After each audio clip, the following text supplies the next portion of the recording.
Hello, good morning ചേട്ടാ. Good morning. ഞാനേ ഒരു സംശയം ചോദിക്കാനായിട്ട് ഇറങ്ങിയതാണ്. എന്താണപ്പാ? നമ്മൾ കുഞ്ഞ് ഡോഗുകളില്ലേ, നമ്മുടെ വീട്ടിൽ ജനിച്ച ഉടനെയുള്ള പപ്പികൾ, അവർക്ക് നമുക്ക് എത്ര ദിവസം മുതൽ വീട്ടിലുണ്ടാക്കുന്ന ഫുഡ് കൊടുക്കാൻ കഴിയും? അതിൽ എന്തൊക്കെ ശ്രദ്ധിക്കണം? സാധാരണ ഒരു കുഞ്ഞ് ജനിച്ചു കഴിഞ്ഞാൽ തള്ളയുടെ പാലുകൾ കുടിപ്പിച്ച് ഒരു 10-15 ദിവസം ആകുമ്പോഴത്തേനും നമ്മൾ വിരയ്ക്ക് മരുന്ന് കൊടുക്കണം. വിരയ്ക്ക് മരുന്ന് കൊടുത്തതിന് ശേഷം മാത്രമേ നമ്മൾ ഫുഡുകൾ ഇവർക്ക് കൊടുക്കാൻ പറ്റത്തുള്ളൂ. അത് ഞാൻ നേരത്തെ ഒരു വീഡിയോയിൽ പറഞ്ഞിരുന്നു. അപ്പോൾ നോർമൽ ഫുഡുകളാണ് നിങ്ങൾ ഉണ്ടാക്കി കൊടുക്കാനായിട്ട് താല്പര്യപ്പെടുന്നുണ്ടെങ്കിൽ ആദ്യമേ തന്നെ അതിന് സെർലാക്ക് എന്നുള്ള ഒരു പൗഡറുണ്ട്. പപ്പി സെർലാക്ക് എന്ന് പറഞ്ഞൊരു 15 ദിവസം തൊട്ട് കൊടുക്കാവുന്ന ഒരു പപ്പി സെർലാക്ക് ഉണ്ട്. അത് കൊടുത്തതിന് ശേഷം നമുക്കൊരു 30 ദിവസം ആകുമ്പോൾ മാത്രമേ, എന്നുവെച്ചാൽ രണ്ടാമത്തെ ഡീവോം 30 ദിവസം ആകുമ്പോൾ ചെയ്യണം. രണ്ടാമത്തെ ഡീവോം 30 ദിവസം ആകുമ്പോൾ ചെയ്തതിന് ശേഷം മാത്രം നമുക്ക് നോർമൽ ഫുഡുകളാണ് നിങ്ങൾക്ക് ഉദ്ദേശിക്കുന്നതെങ്കിൽ, ഇപ്പോൾ ഡോഗ് ഫുഡുകളൊന്നും വേണ്ട, നോർമലായിട്ട് നമുക്ക് വീട്ടിലുണ്ടാക്കി കൊടുക്കാൻ പറ്റുന്ന ഫുഡുകൾ എന്താണെന്നായിരിക്കും നിങ്ങളുടെ ഉദ്ദേശം, അല്ലേ? അതെ അതെ, വീട്ടിലുണ്ടാക്കുന്ന നമ്മൾ സാധാരണ വീട്ടിലെ ഭക്ഷണങ്ങളില്ലേ, അത് കൊടുക്കാൻ പറ്റുന്ന എങ്ങനെയാണ്? എന്തൊക്കെ ഭക്ഷണം കൊടുക്കാൻ കഴിയും? എങ്ങനെയാണ് അത് ഉണ്ടാക്കേണ്ടത്? അതൊരു 5-6 ഐറ്റം ധാന്യങ്ങൾ വാങ്ങിച്ച് ശരിക്കും കഴുകി വെയിലത്തിട്ട് ഉണക്കി പൊടിച്ചാണ് അത് കുറുക്ക് പോലെ നമ്മുടെ കുട്ടികൾക്ക് കൊടുക്കുന്ന പോലെയുള്ള കുറുക്കുകൾ ഉണ്ടാക്കി കൊടുക്കാം. പക്ഷെ അതിന് ധാന്യങ്ങൾ വാങ്ങുക എന്ന് പറയുന്നത് നമ്മൾ ഓരോ അളവുകളുണ്ട് അതിന്. അപ്പോൾ റാഗി ആണെന്നുണ്ടെങ്കിൽ 1/2 കിലോ മതി, ഗോതമ്പ് 1 കിലോ വേണം, ചെറുപയർ 1/2 കിലോ വേണം, സൂചിഗോതമ്പ് 1 കിലോ വേണം, കടല 1/2 കിലോ വേണം, മുതിര 1/2 കിലോ വേണം, സോയ എന്ന് വെച്ചാൽ നമ്മൾ സോയ പയറിൻ്റെ അല്ല, നമ്മൾ കറി വയ്ക്കുന്ന സോയ അല്ല, ചെറിയ സോയ ഉണ്ട്, ഈ കുന്നിക്കുരുവിൻ്റെ മുഴുപ്പുള്ള സോയ ഉണ്ട്. അത് ഒരു 1/4 കിലോയോ 1/2 കിലോയോ വാങ്ങും. അത് നല്ല കൊഴുപ്പുള്ളതാണ്, എണ്ണയുടെ മയമൊക്കെ ഉള്ളതുകൊണ്ട് നല്ല കുഞ്ഞുങ്ങൾക്ക് നല്ല ഗ്രോത്ത് കിട്ടാവുന്ന രീതിയിലുള്ളതാണ്. ഉണക്കലരി എന്ന് പറയുന്നത് ഒന്നെങ്കിൽ നല്ല കുത്തരി ആയിരിക്കണം, പൊടിയുള്ള നല്ല കളറൊന്നും ചേർക്കാത്ത അരികളായിരിക്കണം. 1 കിലോ സോയ ഒരു 250 ഗ്രാം മതി, ഉണക്കലരി 1 കിലോ, സൂചിഗോതമ്പുണ്ട് അത് 1 കിലോ വാങ്ങണം. പിന്നെ നിലക്കടല എന്ന് പറഞ്ഞാൽ കപ്പലണ്ടി, നമ്മൾ പൊളിച്ച കപ്പലണ്ടി മാർക്കറ്റിൽ കിട്ടും, ഒരു 1/2 കിലോ കപ്പലണ്ടി. ഇത്രയും ധാന്യങ്ങൾ വാങ്ങിയിട്ട് നമ്മൾ ശരിക്കും കഴുകുക, വെള്ളത്തിലിട്ട് കഴുകിയതിന് ശേഷം വെള്ളം തോർന്നു പോകാവുന്ന രീതിയിൽ കൊട്ടയിൽ വാരി വയ്ക്കുക. ഒന്നുകിൽ ഷീറ്റിൻ്റെ പുറത്തോ അല്ലെങ്കിൽ പായുടെ പുറത്തോ ഇട്ട് ശരിക്കും ഉണക്കി എടുത്ത് റെഡിയാക്കിയതിന് ശേഷം നമ്മൾ മില്ലിൽ കൊണ്ടേ കൊടുത്തു കഴിഞ്ഞാൽ അവർ പൊടിച്ചു തരും. പൊടിച്ചു തരുന്നത് മൊത്തത്തിൽ പൊടിക്കണം. അത് ഒരൈറ്റം ആയിട്ടല്ല, എല്ലാം കൂടി മിക്സ് ചെയ്താണ് നമ്മൾ കഴുകി വെയിലത്തിട്ട് ഉണക്കി എടുക്കുന്നത്. എന്നിട്ട് പൊടിച്ചതിന് ശേഷം നമ്മൾ ഇവിടെ വീട്ടിൽ കൊണ്ടുവന്ന് വീണ്ടും പായുടെ പുറത്ത് പെരയുടെ അകത്ത് പായുടെ പുറത്ത് വിരിച്ചിടുക. അപ്പോൾ അതിൻ്റെ ചൂട് പോകും. ചൂട് പോയി കഴിയുമ്പോഴത്തേക്കും നമ്മൾ നല്ലൊരു ടിന്ന് തുടച്ചെടുത്തതിന് ശേഷം അതിനകത്തേക്ക് നമ്മൾ നിറച്ച് വയ്ക്കുക. അപ്പോൾ എയറൊന്നും കയറാത്ത രീതിയിൽ വെച്ച് കഴിഞ്ഞാൽ അപ്പോൾ വലിച്ചു പോയ മറ്റു രീതിയിലൊന്നും ഉണ്ടാകത്തില്ല പൊടികൾ.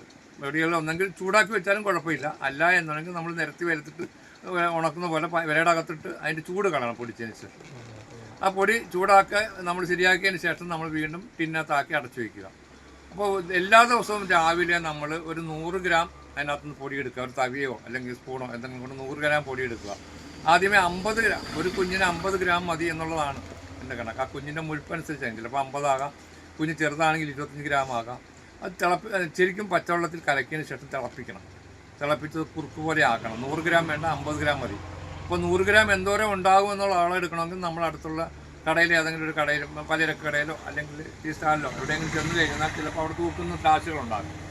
അവിടെ കൊടുത്ത് 100 ഗ്രാം നമുക്ക് തൂക്കിയെടുത്തിട്ട് നമ്മുടെ വീട്ടിൽ കൊണ്ടുവന്നൊരു ഗ്ലാസ്സിനകത്തിട്ട് നോക്കുക, അല്ല ഒരു ടിന്നകത്തിട്ട് നോക്കുമ്പോൾ 100 ഗ്രാം എന്തോരം ഉണ്ടാകുന്നു.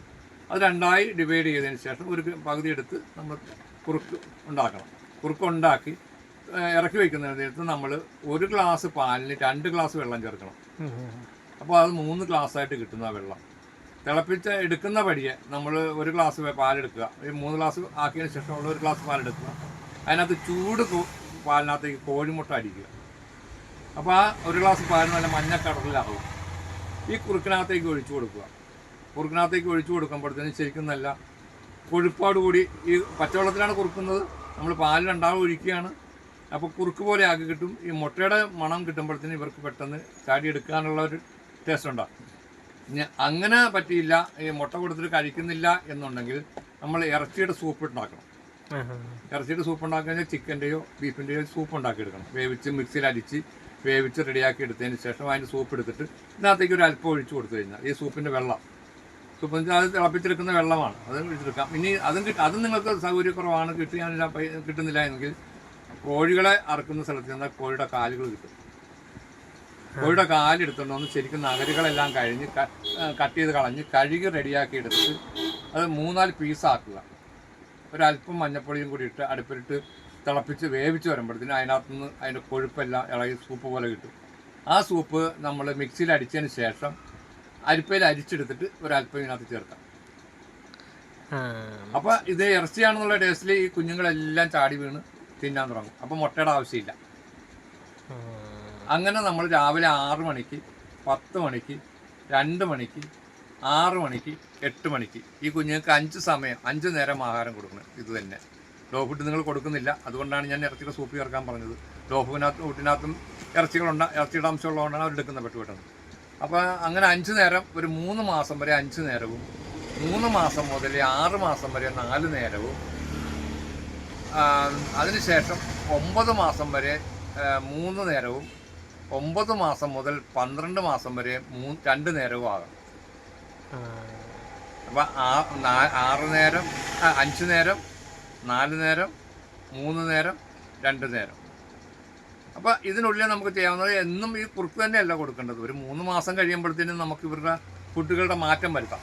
അത് എങ്ങനെയാണെന്ന് വെച്ചാൽ ഫുഡുകൾ മാറ്റം വരുത്തുക എന്ന് പറയുന്നത് രാവിലെ ഈ കുറുക്കുകൾ പോലെയുള്ള ആഹാരങ്ങൾ കൊടുക്കാം. അപ്പോൾ നിങ്ങൾ ഡോ ഫുഡിലേക്ക് പോകുന്നില്ല, ഇല്ല. അപ്പോൾ അന്നേരം നമുക്ക് കുറുക്ക് തന്നെ വീണ്ടും അത് ക്വാണ്ടിറ്റി കൂട്ടണം. ഇപ്പോൾ 50 ഗ്രാമാകാം, 100 ഗ്രാമാകാം, ചിലപ്പോൾ 150 ഗ്രാമാകാം, 200 ഗ്രാമാകാം. അപ്പോൾ അതിനുശേഷം നമ്മൾ 3 മണിക്കും 6 മണിക്കും ഇറച്ചി കൊടുക്കാം. ഇറച്ചി എന്ന് പറയുന്നത് നമ്മൾ മാർക്കറ്റിൽ നിന്ന് ഇറച്ചി വാങ്ങിക്കൊണ്ടുവന്നിട്ട് ചെറുതായി അരിഞ്ഞ് മഞ്ഞപ്പൊടിയും അരിയും കൂടി ചേർത്തിട്ട് കുക്കറിൽ അടിച്ച് കഴിയുമ്പോഴത്തേനും 1-2 പീസിൽ അടിക്കുമ്പോഴത്തേനും ഇത് വെന്ത് വരും. എടുത്ത് താഴെ വെച്ച് തണുത്ത് കഴിയുമ്പോൾ നമുക്കൊരു പാത്രത്തിൽ എന്തോരം ഇവർ കഴിക്കുമെന്ന് നോക്കി അത്രയും ആദ്യം കൊടുക്കുക. വീണ്ടും വരുന്നത് 3 മണിക്കാണ് അത് കൊടുക്കേണ്ടത്. മിച്ചം വരുന്നത് 6 മണിക്കും കൊടുക്കുക. അങ്ങനെ 2 നേരം കുറുക്ക് കൊടുക്കുന്നു, ബാക്കി 2 നേരം നമ്മൾ ഇറച്ചി ചോറ് കൊടുക്കുന്നു. ഇത് കണ്ടിന്യൂ ചെയ്യാം. പിന്നെ ഇറച്ചിയല്ല, മീനാണ് നിങ്ങൾക്ക് കിട്ടുന്നത്. ചെറിയ മത്തികൾ, കൊഴുവ എന്നുള്ള അങ്ങനെയുള്ള ചെറിയ മീനുകൾ, മുള്ളുകൾ കുറവുള്ള ചെറിയ മീനുകൾ വാങ്ങിയിട്ട് അരിയും മഞ്ഞപ്പൊടിയും കൂടി ചേർത്ത് അടുപ്പിലിട്ട് ഇതുപോലെ തന്നെ വേവിച്ച് റെഡിയാക്കി എടുക്കാം. അപ്പോൾ അതിനകത്തൊരു ശരിക്കും ഒരു അല്പം ഉപ്പ് പൊടിയും കൂടി ചേർക്കണം. ഉപ്പ് പൊടി ചേർക്കാന്ന് വെച്ചാൽ അതിന് തൈറോയിഡിൻ്റെ ഒരു ഗ്രന്ഥി വളരാതിരിക്കാൻ വേണ്ടിയിട്ട് നമ്മളൊരു അല്പം ഉപ്പിൻ്റെ അംശം കൂടി ചേർത്ത് കൊടുത്തു കഴിഞ്ഞാൽ സൂപ്പറായിട്ടും അത് വെന്ത് ഇറങ്ങി വരുമ്പോൾ മീനിനകത്തെന്ന് പറഞ്ഞു കഴിഞ്ഞാൽ omega-3 omega-6 ഉണ്ട്.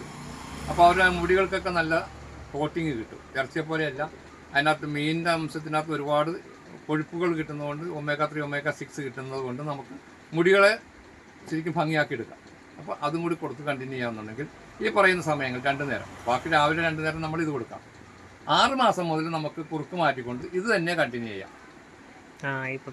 ഈ പറഞ്ഞതുപോലെ തന്നെ കണ്ടിന്യൂ ചെയ്യാൻ പറ്റും. അത് 2 ദിവസം ഇറച്ചിയാണെന്നുണ്ടെങ്കിൽ 2 ദിവസം മീൻ കൊടുക്കാം.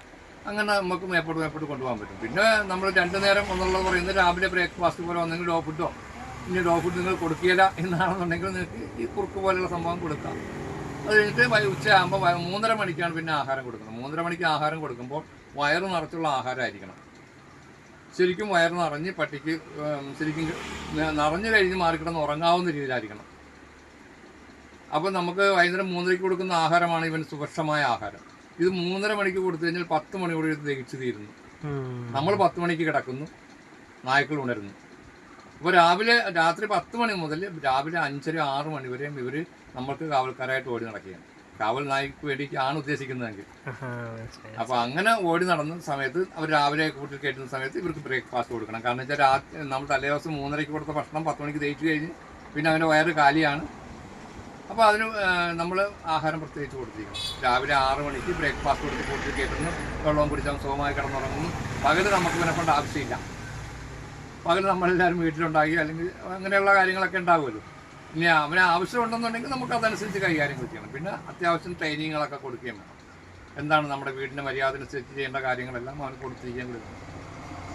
അങ്ങനെയാണ് നമ്മൾ ഈ ഫുഡിലേക്ക് പോകുന്നത്. ഈ ഡോ ഫുഡ് നിങ്ങൾ ഉപേക്ഷിച്ചാണ് മറ്റു ഫുഡിലേക്ക് പോകുന്നതെങ്കിൽ, പക്ഷേ എല്ലാവരും ഡോ ഫുഡിലേക്ക് പോകുന്നത് നിങ്ങൾ ഈ മേടിച്ച ധാന്യങ്ങൾ വാങ്ങുമ്പോൾ എത്ര രൂപ ചിലവായി, അത് പൊടിച്ച് കുറുക്കി വരുമ്പോൾ എത്ര രൂപ ചിലവായി, അതെല്ലാം കണക്ക് കൂട്ടി നമുക്ക് സമയം കിട്ടുമോ ഇത് ഉണ്ടാക്കി കൊടുക്കാനായിട്ട്, കുറുക്കി കൊടുക്കാനുള്ള സമയം കിട്ടുമോ, ഇതെല്ലാം നമ്മൾ നോക്കിയിട്ട് ലാസ്റ്റ് നമ്മൾ ഡോ ഫുഡിലേക്ക് പോകും. എന്താണെന്ന് വെച്ചാൽ അത്രയും എമൗണ്ട് ഡോഗ് ഫുഡിൽ വരുന്നില്ല. ആ, അതാണ്.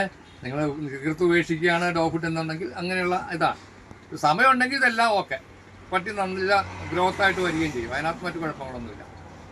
അതാണ് ഞാൻ പറഞ്ഞു തരുന്നതിൻ്റെ കാര്യങ്ങൾ. അപ്പോൾ ആ ധാന്യങ്ങൾ വാങ്ങുന്നതിൻ്റെ അളവുകളും നമ്മൾ ചെയ്യേണ്ട കാര്യങ്ങളും കൃത്യമായി ഞാൻ പറഞ്ഞു തന്നിട്ടുണ്ട്. പിന്നെ നിങ്ങൾ ചെയ്യേണ്ടത് നിങ്ങളുടെ ഉത്തരവാദിത്തങ്ങളാണ്.